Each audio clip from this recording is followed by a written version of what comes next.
Bonjour, c'est Pierre. Je ne résiste pas aujourd'hui à vous lire un texte paru en 1946 dans le journal britannique Tribune.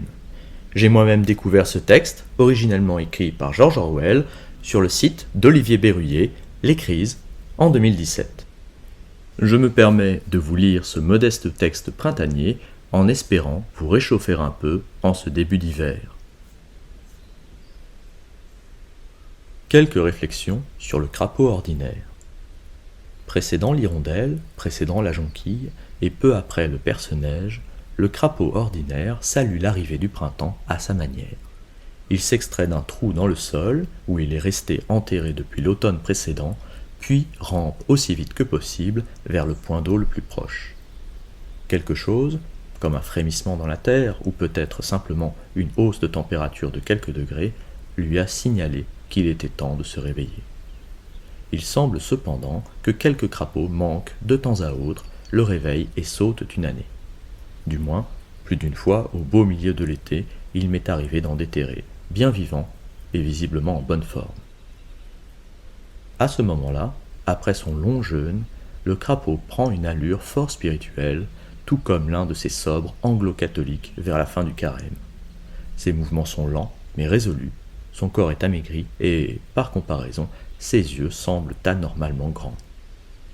Cela permet de distinguer ce que l'on ne pourrait remarquer à aucun autre moment, qu'un crapaud a parmi les plus beaux yeux de tout le règne animal.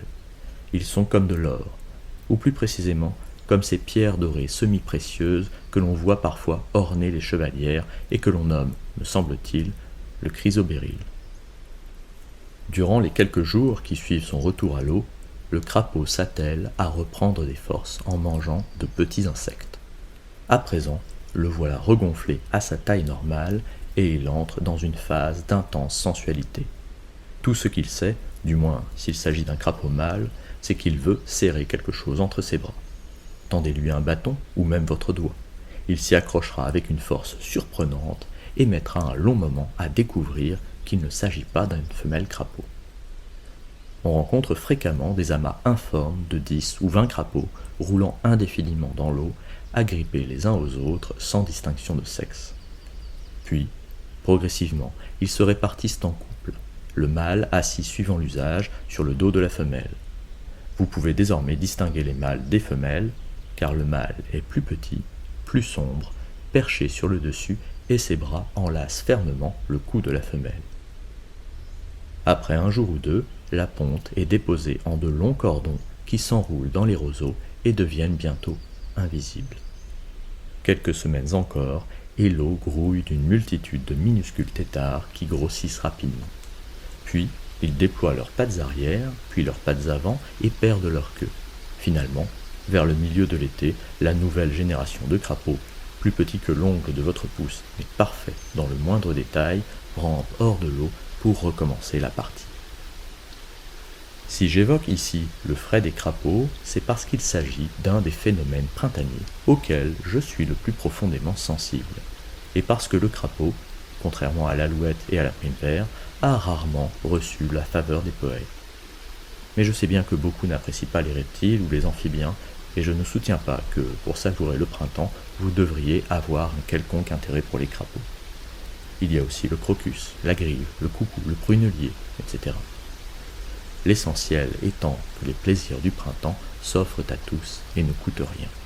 Même dans la plus sordide des rues, l'arrivée du printemps se manifestera d'une façon ou d'une autre, qu'il s'agisse seulement d'un ciel bleu plus clair entre les conduits de cheminée ou du vert éclatant d'un sureau qui bourgeonne sur un site bombardé. Il est en effet remarquable de voir comme la nature persiste telle qu'elle, de manière officieuse, dans le cœur profond de Londres. J'ai vu un faucon cresserelle survoler l'usine à gaz Thetford et j'ai entendu une performance de premier ordre chantée par un merle sur Euston Road. Il doit bien y avoir des centaines de milliers, sinon des millions d'oiseaux vivant dans un rayon de 6 km et qu'aucun d'eux ne paie un sou de loyer est une pensée plutôt agréable. Quant au printemps, même les rues étroites et lugubres autour de la Banque d'Angleterre ne semblent tout à fait en mesure de le chasser. Il s'infiltre partout, comme l'un de ces nouveaux gaz toxiques qui traversent tous les filtres. Le printemps est communément appelé un miracle, et pendant les 5 ou 6 dernières années, cette dénomination éculée a repris tout son sens.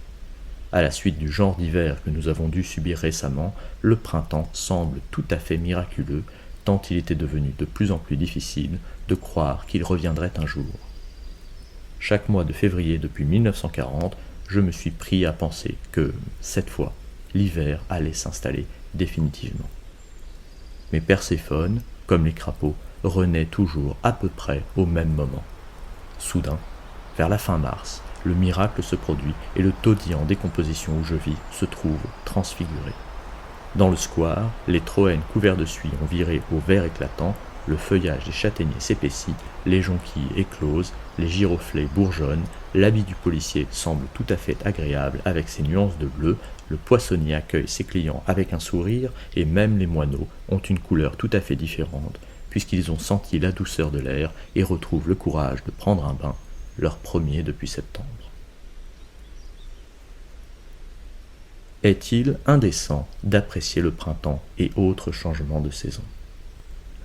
Plus précisément, alors que nous gémissons tous, ou du moins devrions-nous gémir, sous le joug du système capitaliste, est-il politiquement condamnable de rappeler que ce qui rend le plus souvent la vie digne d'être vécue, c'est le chant d'un merle, un orme jaunissant en octobre, ou tout autre phénomène naturel qui ne coûte rien, mais qui n'a pas ce que les journaux de gauche appellent un point de vue de classe. Il ne fait aucun doute que beaucoup de gens pensent ainsi. Je sais d'expérience qu'une référence positive à la nature dans un de mes articles m'attirera des lettres injurieuses, et bien que le mot-clé habituel de ces lettres soit sentimental, deux idées semblent s'y mêler.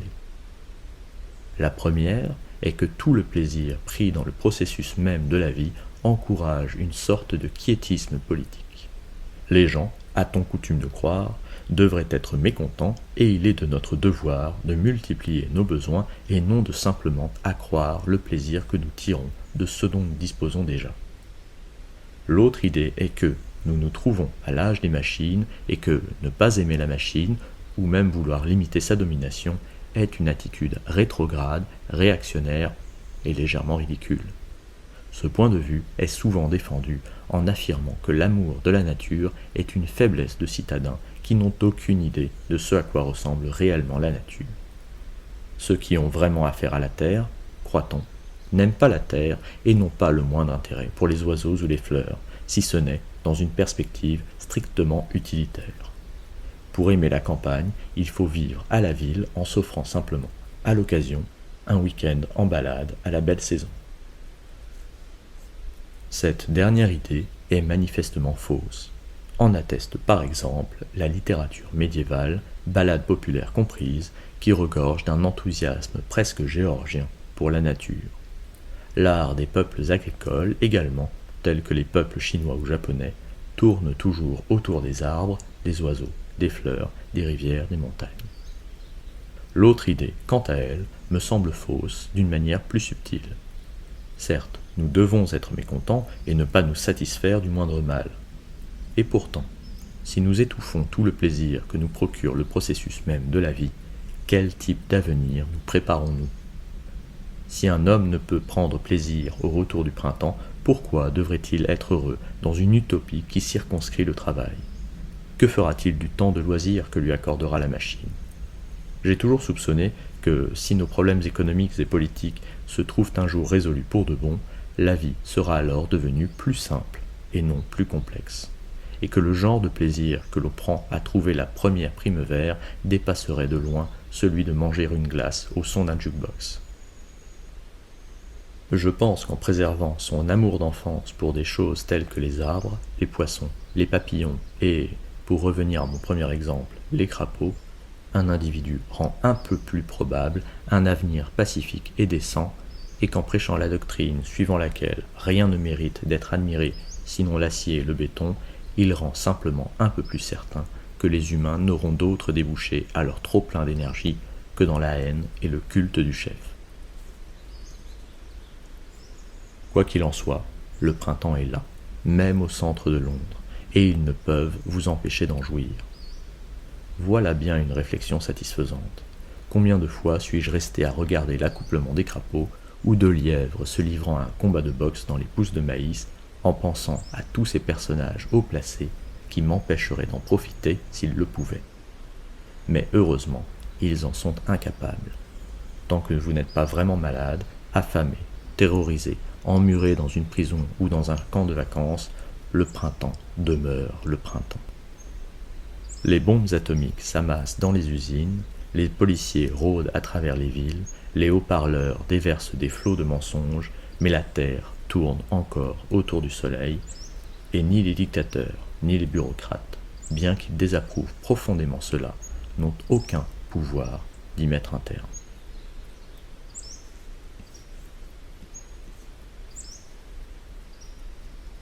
Chaque nuit est froide, chaque jour un peu plus long que le jour d'avant. Je vous remercie de votre attention et vous souhaite une bonne année.